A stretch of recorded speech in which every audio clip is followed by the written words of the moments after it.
Morning all BPSC aspirant. तो हमारा ना हिस्ट्री का रिवीजन सेशन चल रहा था, तो हम लोग अच्छे से हिस्ट्री का नोट्स रिवाइज कर चुके हैं और हम अभी मॉक लगाने जा रहे हैं। तो आपको पता है कि हमने मौर्योत्तर काल में मौर्य काल कंप्लीट कर लिया, मौर्योत्तर काल कंप्लीट कर लिया।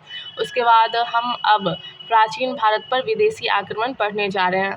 तो आपको इसका PDF मेरे टेलीग्राम चैनल पर मिलेगा और इसका टेस्ट आप सभी ने लगा लिया होगा। तो चलिए अब हम देखते हैं कि हमारा कौन कौन सा गलत हुआ है, कौन कौन सा सही हुआ आंसर, तो हम इसे अपना रिवीजन अच्छे से कर सकते हैं। तो मॉक लगाना बहुत ही ज़्यादा हिस्ट्री के लिए BPSC के लिए इम्पॉर्टेंट है। चलिए फर्स्ट क्वेश्चन देखते हैं। क्वेश्चन है आपका कि ईसा पूर्व दूसरी शताब्दी के प्रारंभ में उत्तरी अफगानिस्तान में स्थापित भारत यूनानी राज्य था। तो भारत यूनानी राज्य कौन सा था? तो बैक्टीरिया जो वह भारत यूनानी राज्य था।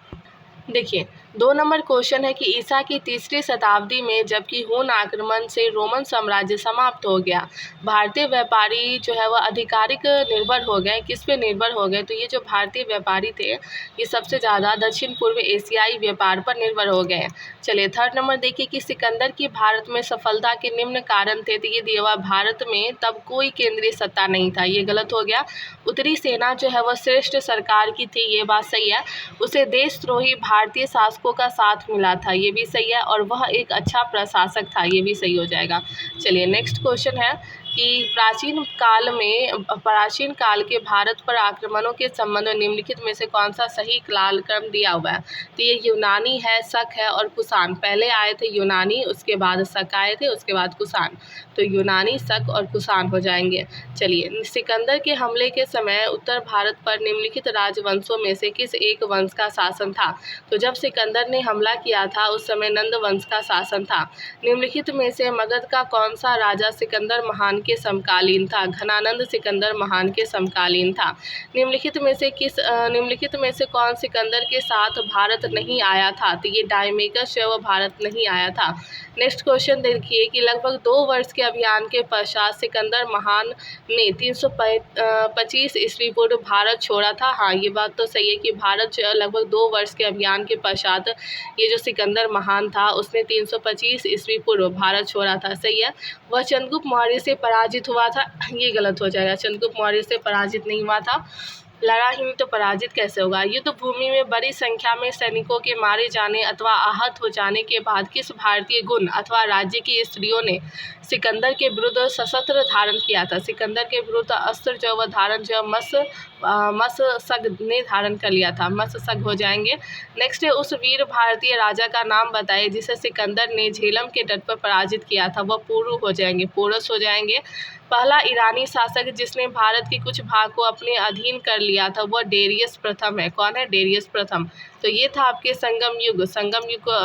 ये था आपका दक्षिण भारत पर विदेशी आक्रमण के कुछ क्वेश्चन जो कि हम कंप्लीट कर लिए हैं। चलिए अब हम नेक्स्ट पे आते हैं। देखिए अब नेक्स्ट हमारा संगम युग है। तो संगम युग हम शुरू करते हैं। संगम युग में है कि संगम ग्रंथ जो है वह तोल्कापियम किस विषय पर आधारित है? तो ये जो है विषय आपका व्याकरण पर आधारित है। नेक्स्ट है निम्नलिखित तमिल ग्रंथों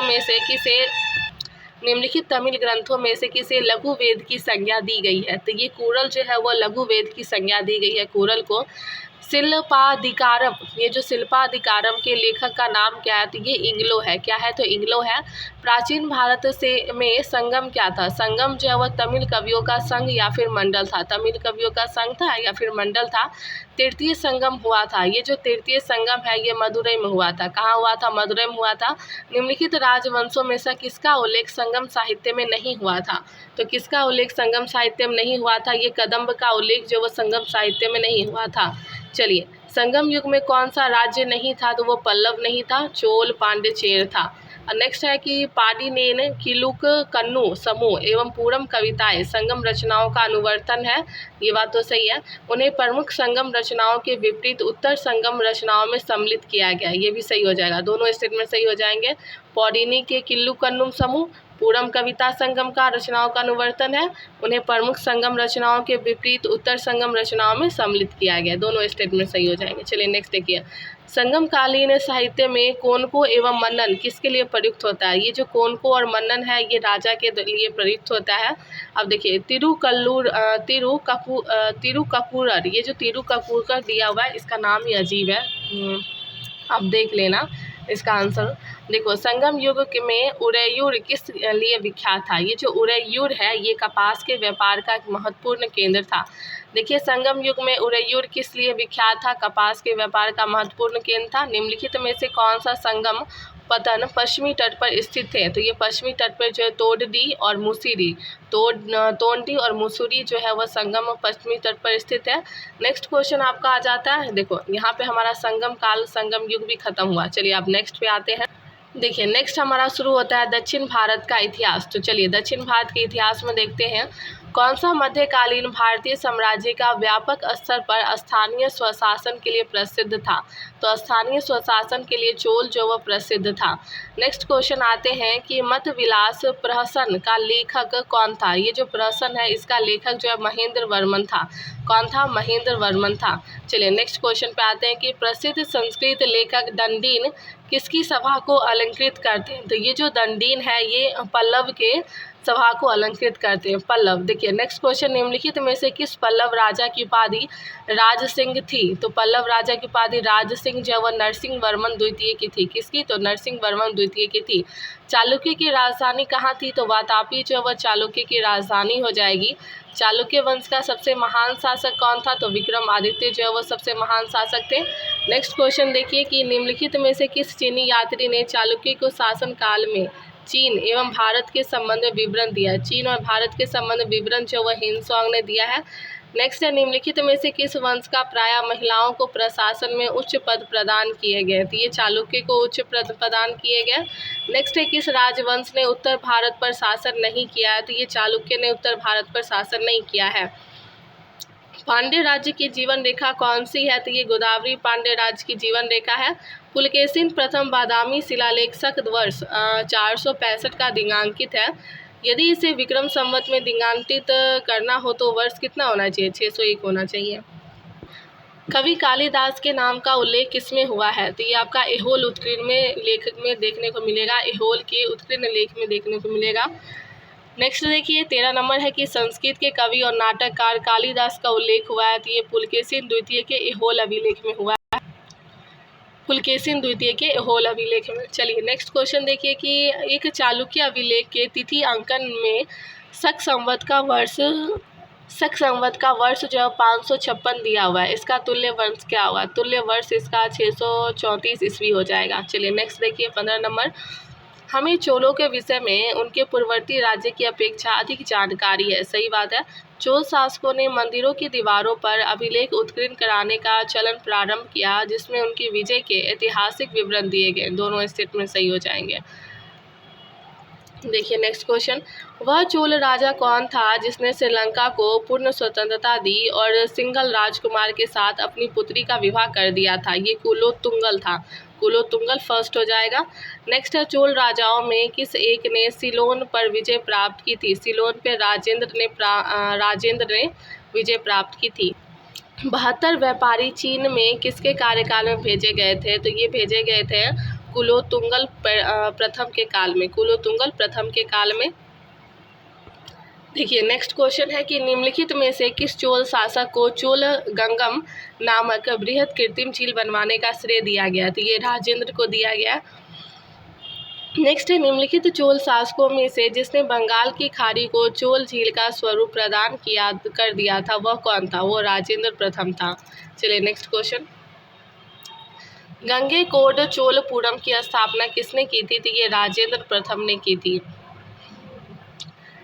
नेक्स्ट क्वेश्चन, निम्नलिखित में से किसको दक्षिण भारत के विशेषकर चोल युग के स्थापत्यों के विश्व में सर्वश्रेष्ठ प्रतिमा रचना माना जाता है? ये नटराज को माना जाता है। देखिए नेक्स्ट, नटराज की प्रसिद्ध कांस्य मूर्ति एक उत्कृष्ट उदाहरण है चोल काल का। चोलों के अधीन ग्राम प्रशासन के बहुत से ब्यौरे जिन शिलालेख में हैं वह कौन सा है? वह उत्तर मेरु है। नेक्स्ट देखिए, कुशल ग्रामीण प्रशासन के लिए प्रसिद्ध राजवंश था? ये चोल था। निम्नलिखित में से चोल प्रशासन की विशेषता क्या है? ग्राम प्रशासन की स्वायत्तता। अब आ जाइए नेक्स्ट, एक क्वेश्चन यहाँ पे था, चोल काल जो किसके लिए प्रसिद्ध था? तो ये चोल काल प्रसिद्ध था ग्राम पंचायत के लिए। किस दक्षिण भारतीय राज्य में उत्तम ग्राम प्रशासन था? ये जो उत्तम ग्राम प्रशासन था ये चोल का था।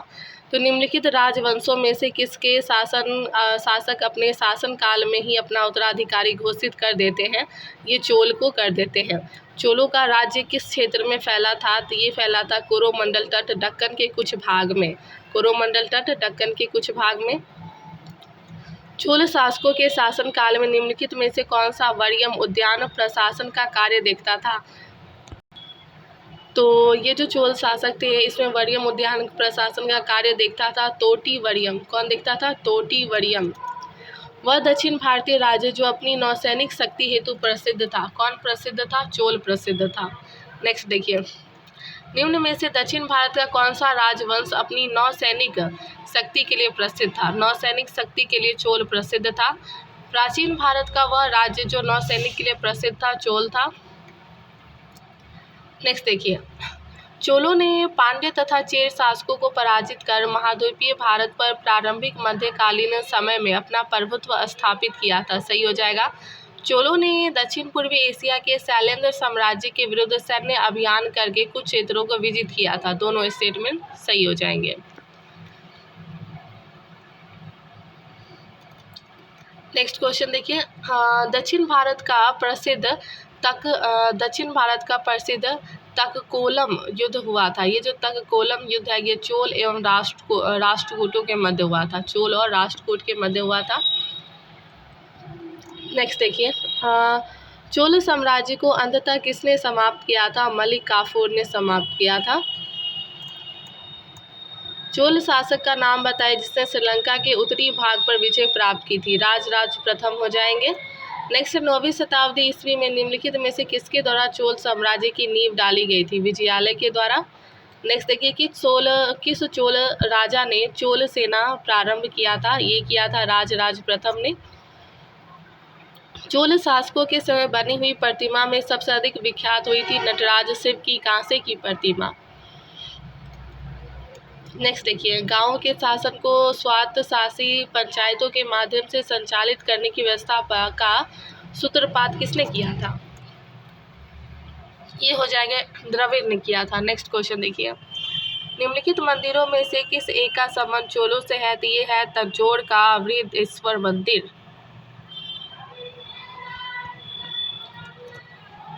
चोल राजाओं के स्नानागार एवं भोजनालय का प्रबंधन कौन देखता था? तो ये स्त्री तथा पुरुष दोनों देखते थे। चोल युग प्रसिद्ध था निम्न के लिए, तो ये ग्रामीण सभा के लिए प्रसिद्ध था। निम्नलिखित में से कौन सा प्राचीन भारत में व्यापारियों का निगम था? तो ये मणिग्राम था। कौन था? मणिग्राम। निम्नलिखित में से किसे चोल साम्राज्य में गांव की सभा का नाम दिया गया? तो ये सभा दिया हुआ ना। और देखिए, चोलों की राजधानी तंजौर। और निम्न में से कौन सी संस्था विदेशी व्यापार से संबंधित थी? मणिग्राम। तो ये कुछ क्वेश्चन थे जिसमें हमने 3 टॉपिक कवर कर लिए। हमारा काम है कि हम एंशिएंट हिस्ट्री जो है वो जल्द से जल्द कवर करके उसको रख दें, और मेडिवल भी अच्छे से रख दें, और मॉडर्न हिस्ट्री भी अच्छे से रख दें, और तीनों को अच्छे से रिवाइज करें। तो हमने सारे नोट्स रिवीजन कर लिए और हम टेस्ट लगा रहे हैं। तो आप बता सकते हो कितना आपका सही हुआ। जी धन्यवाद। हमने 3 टॉपिक आज कंप्लीट किए। नेक्स्ट टॉपिक हम देख सकते हैं हमारा कौन सा होने वाला है। ये this is a very important topic, गुप्तकाल। हम नेक्स्ट लेक्चर में गुप्तकाल शुरू करेंगे। जी धन्यवाद।